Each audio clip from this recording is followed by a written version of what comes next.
Hi hello everyone, welcome to channel. Channel subscribe ചെയ്യാത്ത ആരെങ്കിലും ഉണ്ടെങ്കിൽ ചാനൽ ഒന്ന് സബ്സ്ക്രൈബ് ചെയ്ത് ബെല്ലൈക്കൺ പ്രസ് ചെയ്ത്. നമ്മൾ ഇന്നിവിടെ പ്രിപ്പയർ ചെയ്യാൻ പോകുന്നത് വളരെ നാടൻ സ്റ്റൈലിലായിട്ടുള്ള ഒരു പോർക്ക് വരട്ടിയതാണ്. നമ്മുടെ അമ്മച്ചിമാരൊക്കെ പണ്ട് ചെയ്തുകൊണ്ടിരുന്ന പോലെ ചട്ടിയിലൊക്കെ വെച്ച് നല്ല നാടനായിട്ടുള്ളൊരു പോർക്ക് വരട്ടിയത്.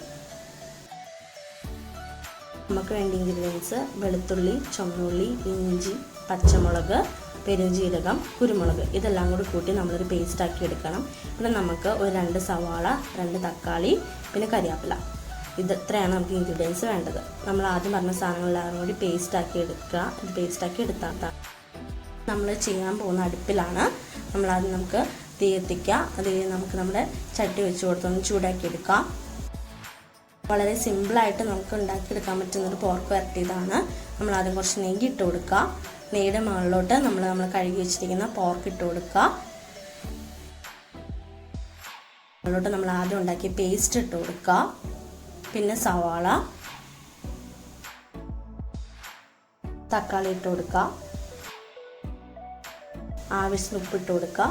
പിന്നെ ഒരു 1/2 ടീസ്പൂൺ മഞ്ഞൾപ്പൊടി, ഒരു 1/2 ടീസ്പൂൺ മല്ലിപ്പൊടി, 1 സ്പൂൺ മുളക് പൊടി, ഒരു 1/4 സ്പൂൺ ജീരകവും 1 സ്പൂൺ ഗരം മസാലയും കുറച്ച് കുരുമുളക് പൊടി ഇട്ട് കുറച്ച് വെള്ളമോടെ ഒഴിച്ച് നമ്മൾ ഇത് വെയിറ്റ് കയറ്റി വെച്ച് വേണം വേവിക്കാനായിട്ട്.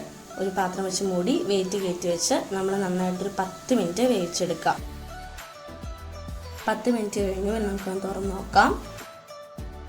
നമ്മുടെ പോർക്ക് ഇവിടെ 10 മിനിറ്റ് വെന്തിട്ടുണ്ട്. ഇനി നമുക്ക് നന്നായിട്ടൊന്ന് ഇളക്കി കുറച്ച് ചുവന്നുള്ളിയും കരിയാപ്പിലയും കൂടി താളിച്ച് ഇട്ട് കൊടുക്കാം. അപ്പോൾ നമ്മുടെ പോർക്ക് ഇവിടെ റെഡി ആയിട്ടുണ്ട്. ഇനി കുറച്ച് നേരം കൂടി ഒന്ന് നമ്മൾ തിളപ്പിച്ച് നല്ല രീതിയിൽ വേഗം വെച്ചാൽ മതി. അങ്ങനെ നമ്മൾ നാടൻ പോർക്ക് വരട്ടിയത് ഇവിടെ റെഡി ആയിട്ടുണ്ട്. എല്ലാവർക്കും ഇഷ്ടപ്പെടും. നല്ല ടേസ്റ്റി ആയിട്ടുള്ള നാടനായിട്ടുള്ള ഒരു ഐറ്റമാണ്. ചോറിൻ്റെ കൂടെയൊക്കെ കഴിക്കാൻ ബെസ്റ്റ് ആയിട്ടുള്ളൊരു പോർക്ക് വരട്ടിയതാണ്. നമ്മുടെ അമ്മച്ചിമാരൊക്കെ പണ്ടുണ്ടാക്കിയ പോലത്തെ ഉള്ളൊരു സ്റ്റൈലിലുള്ളൊരു ഐറ്റമാണ്. എല്ലാവരും ഒന്ന് ട്രൈ ചെയ്ത് നോക്കണം. എല്ലാവർക്കും റെസിപ്പി ഇഷ്ടപ്പെട്ടു എന്ന് വിശ്വസിക്കുന്നു.